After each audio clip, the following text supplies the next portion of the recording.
Hey everyone, I'm Suede Wanamaker, and welcome to Cinematic Vault. This is a space for cinematic storytelling, fan-made, reimagined, and brought to life visuals and narration.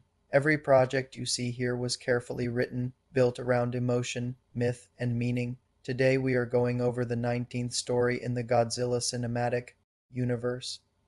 Now sit back and let the vault open. A story of survival, unity, and the balance of nature. This is Godzilla, War of Tides, a fan-made film story written by Suede Wanamaker, realized with AI visuals and AI narration. Far below the Pacific Ocean's sunlit surface, where pressure would crush steel and daylight never reaches, an ancient realm stirs.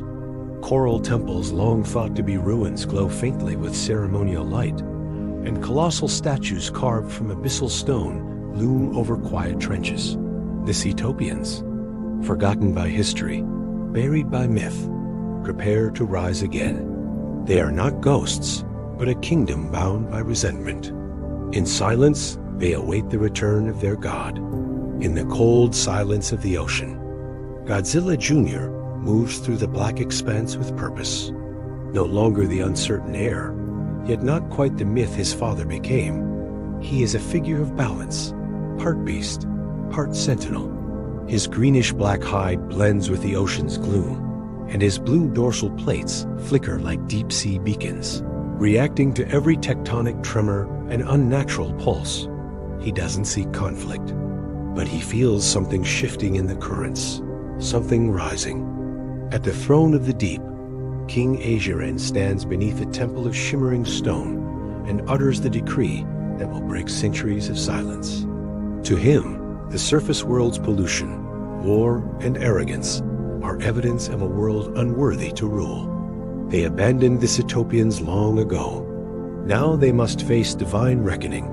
Manda, the abyssal serpent, slithers from the temple catacombs, coiling around stone pillars like a living curse. To the Seatopians, he is a god. To the king, he is vengeance made flesh. Far above, in a Horizon research vessel floating over calm waters, the readings begin. Leina Kaede observes tremors far deeper than any fault line could explain. Sonar pulses are swallowed by something moving, a shape that defies scale. On board the vessel, Elijah Cain, once a wide-eyed survivor of Skull Island, now walks the deck with a quiet edge. His instincts tingle. These aren't just tectonic shifts. They're preparations for war. The first strike comes without warning. A fleet of fishing vessels off the Mariana Trench vanishes into a column of water. Satellite feeds go dark. When Manda surfaces near the Philippine coast, his serpentine form coils around cargo freighters and naval destroyers alike, dragging them beneath the waves with biblical fury. The sky turns dark from the sea spray alone. The world sees only a monster. The Seatopians see justice. Amid rising panic, governments mobilize. Leina Kaede meets with military officials, who speak only in absolutes. The Gotengo, a submarine warship long in development, is given final clearance. Created through a coalition of US and Japanese engineers, it is armed with sonic torpedoes and layered plating resistant to kaiju assault. To the world's leaders, the Seatopians are nothing more than insurgents in need of eradication. But Elijah Cain watches satellite feeds of their city, of their temples, and sees something more.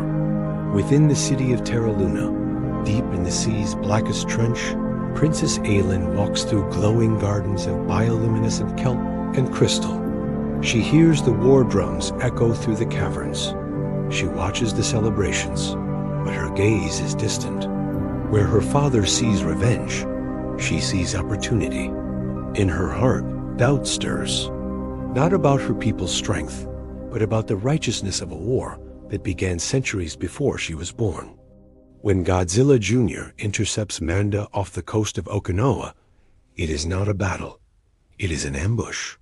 Manda's coils move like a whip, striking with divine precision. The sea splits with every thrash.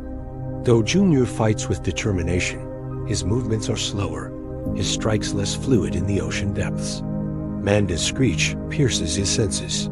Blood blooms in the water. Junior retreats, humiliated and wounded. The god has fallen. The sea belongs to the serpent. In a remote trench, Godzilla Junior curls into the seabed, not out of weakness, but reflection. Around him, schools of bioluminescent predators scatter. He begins to move, again and again, testing his tail strikes, refining his breath underwater, learning to turn his bulk into grace.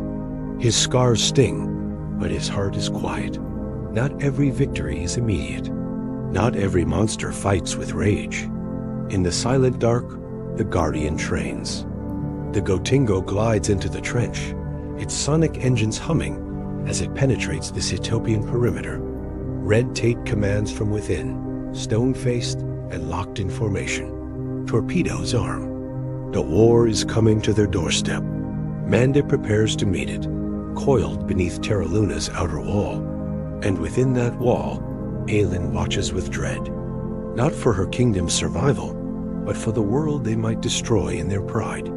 She turns from the palace and vanishes into the current.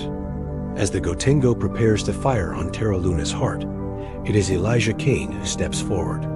Through layers of steel and protest, he urges restraint. His voice, though small, pierces the war cry. He speaks not of weakness, but of understanding, of the monsters they've created before, of the cities lost, of the ones saved. He reminds them that Manda is not the enemy, war is, and that somewhere beneath all that pressure and pride, people still live. His words hang heavy. Godzilla Junior returns, stronger, sharper, balanced. His body cuts through the water like a spear, his dorsal plates glowing bright against the dark. This time, he meets Manda not with brute force, but with rhythm. He evades the coils. He turns the strikes.